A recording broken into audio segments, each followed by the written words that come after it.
Israel ইরানে নতুন করে হামলা শুরু করেছে। সংঘাতে প্রথম মার্কিন সেনা নিহত হওয়ার বিষয়টি যুক্তরাষ্ট্র নিশ্চিত করেছে। ইসরায়েল জানিয়েছে তারা ইরানে নতুন করে এক দফা হামলা চালাচ্ছে। এর আগে মঙ্গলবার দেশটি ইরানের নেতৃত্ব কমপ্লেক্সে নতুন হামলা চালানোর কথা জানিয়েছিল। এদিকে প্রেসিডেন্ট ডোনাল্ড ট্রাম্প হোয়াইট হাউসে সাংবাদিকদের বলেন, ইরানের সবকিছু ধ্বংস করে দেওয়া হয়েছে। তিনি যুক্তরাজ্যের প্রধানমন্ত্রী স্যার কেয়ার স্টারমারের সমালোচনাও করেন এবং যুক্তরাষ্ট্র ইসরায়েল ইরান হামলায় যুক্তরাজ্যের প্রাথমিক প্রতিক্রিয়া নিয়ে অসন্তোষ প্রকাশ করেন।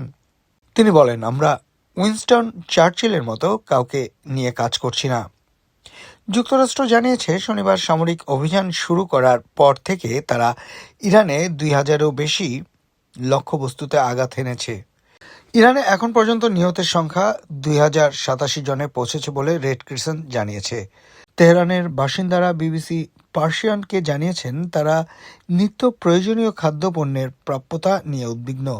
যুক্তরাজ্য সাইপ্রাসে তাদের ঘাঁটিতে হামলার পর সেখানে ড্রোন প্রতিরোধ সক্ষমতা সম্পন্ন হেলিকপ্টার ও বিমান প্রতিরক্ষা ডেস্ট্রয়ার HMS ড্রাগন পাঠাবে।